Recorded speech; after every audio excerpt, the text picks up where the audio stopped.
नमस्कार, फिर पैसा बोलता है में आपका स्वागत है। मैं आनंद श्रीनिवासन। आज गोल्ड और सिल्वर दोनों में करेक्शन थी। गोल्ड में ₹50 का करेक्शन है। सिल्वर मार्केट लगभग 20% पीक से निकल चुकी है। अभी भी हाईली ओवर वैल्यू है। हमें कैसा पता है कि सिल्वर अभी भी ओवर वैल्यू है? क्योंकि नवंबर और दिसंबर की फ्यूचर्स डिलीवरी की मार्केट 147 और 140 पे है। सो 140 फ्यूचर्स मार्केट में और स्पॉट मार्केट में 170 अननेचुरल है। सो कोई स्पॉट मार्केट में खरीद के फ्यूचर मार्केट में बेच के ₹30 का लाभ कमा सकता है। अगर आप अपना चांदी बेचना चाहते हैं तो मार्केट में अगर आप जाएंगे 145 ही मिलेगा। इसका मतलब है कि discount between buying and selling price बहुत हो गया है। अगर आप 145 में बेच रहे हैं तो आपको बाइंग प्राइस 170 में मिलेगा।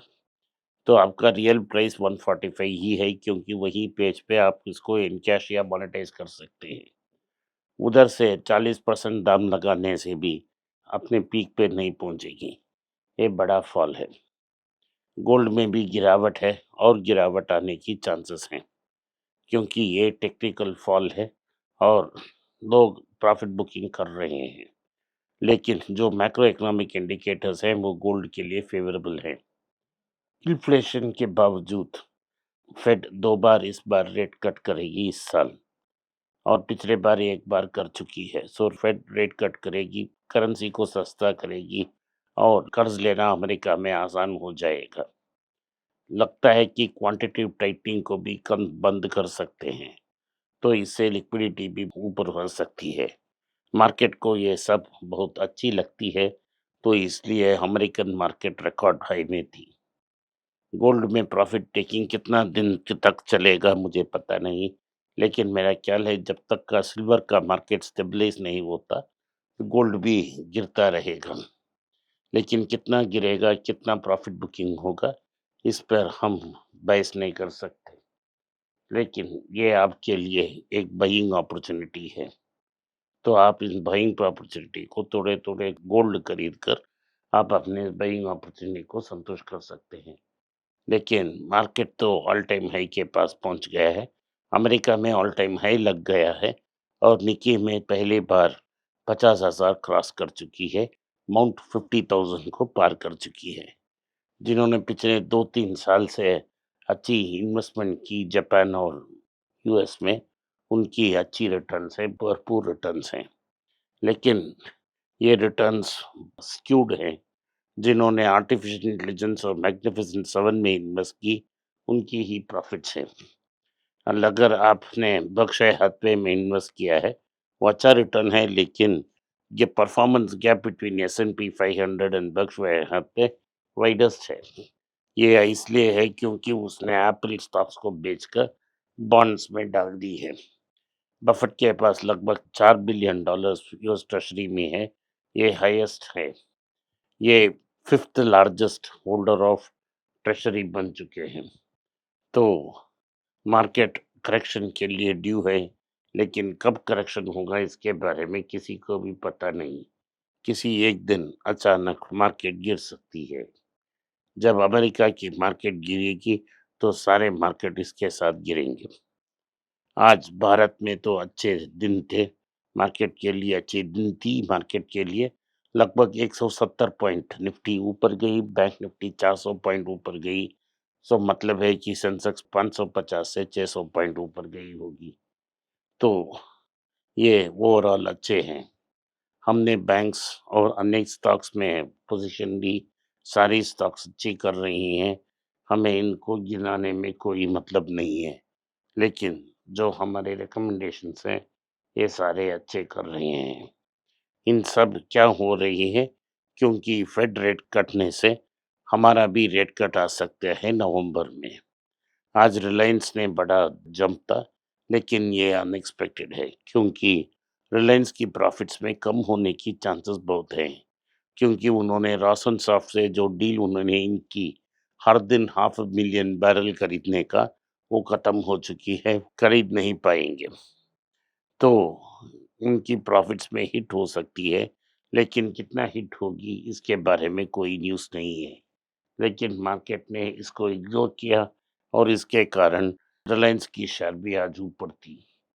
तो नियोल टाटा और दूसरी जो हैं वेणु श्रीनिवासन और विजय सिंह और मेहुल मिस्त्री के अगेंस्ट वोट कर सकते हैं टाटा ट्रस्ट में।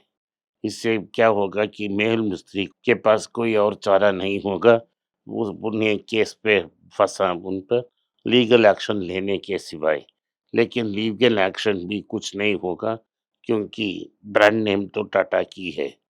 तो ये सब बहुत डिफिकल्ट टाइम्स की ओर हेड हो रही है और इसके कारण अगर कोई करेक्शंस आए तो हमारे लिए वरप्रसाद होगा। हम इन स्टॉक्स को कंसिडर कर सकते हैं। आईटीसी होटल्स का नेट प्रॉफिट 74% इम्प्रूव हुआ है, लगभग 133 करोड़ तक पहुंच गई है। डॉक्टर रेड्डीज की क्यूटी परफॉर्मेंस बहुत अच्छी थी और लगभग 14% उनकी प्रॉफिट ग्रो हुई है। 1437 करोड़ 1437 करोड़। ये बच्चा स्टॉक था, बहुत चीप था। अगर आपने इसको खरीदा कंसिडर किया तो हमने अच्छा प्रॉफिट्स देखे होंगे। इसके सिवाय आप नैटको फार्मा को भी कंसिडर कर सकते हैं। डॉक्टर रेड्डी अभी भी कंसिडरेशन रेंज में है, नैटको भी कंसिडर कर सकते हैं अभी भी आप। लेंसकार्ट की आईपीओ अक्टूबर 31 में खुलेगी। इसमें 2500 करोड़ का न्यू शेयर्स हो गए, 12.75 करोड़ का ऑफर फॉर सेल है। एग्जिस्टिंग शेयर होल्डर्स बेचेंगे, प्रमोटर्स पैसा कमाएगा। 2150 करोड़ रेस कर रहे हैं। 2150 करोड़ का मतलब ये है कि नए स्टोर्स टायर 2 और टायर 3 सिटीज में खोल रहे हैं। ये कंपनी ओन्ड और कंपनी ऑपरेटेड होगा और ये इसीलिए इसे खोला जा रहा है। इंडसइंड बैंक की एक्स चीफ फाइनेंशियल ऑफिसर और डिप्टी एमडी को जो इलीगल क्लेम्स हैं उनमें से 50% सेबी पे डिपॉजिट की है, इसलिए उनकी बैंक अकाउंट्स को कर दिया गया है। तो बजाज ऑटो में न्यूज़ है कि बजाज ऑटो ने ऑस्ट्रियन गवर्नमेंट की रेगुलेटरी नॉड उनको मिल गई है। उनको पेरियर मोबिलिटी वो जो केटीएम बाइक्स मैन्युफैक्चर करते हैं उसके कंट्रोल उनको मिल चुकी है। टीवीएस ने 1 साल पहले नॉर्टन मोटरसाइकिल्स को खरीदा था, उससे रिसर्च के लिए यूज़ कर रहे थे। अब नॉर्टन मोटरसाइकिल्स को वर्ल्ड वाइड लॉन्च करेंगे। भारत में भी इसका लॉन्च होगा और ये उनके लिए एक वर्ल्ड वाइड ब्रांड बन सकती है। तो ये इनके लिए अच्छी खबर है। ट्रम्प साहब अभी जापान में हैं। जापान में शायद कुछ फेवरेबल एग्रीमेंट्स हो सकते हैं, इसीलिए मार्केट जापान को ऊपर ले रही है। तो इसके बाद ट्रम्प और जी जिनपिंग का मुलाकात हो सकती है। उस मुलाकात में कुछ एग्रीमेंट के बारे में बात किया जा रहा है, लेकिन एग्रीमेंट होना बहुत मुश्किल है। अगर ये एग्रीमेंट आ भी गया, ये शॉर्ट टर्म गेन्स हैं। लॉन्ग टर्म में चाइना और अमेरिका एक दूसरे को मिलते हैं, प्रॉपरली देखते नहीं हैं। आज के लिए इतना ही। आपने इस पॉडकास्ट को सुना, इसके लिए मैं आपका आभारी हूँ।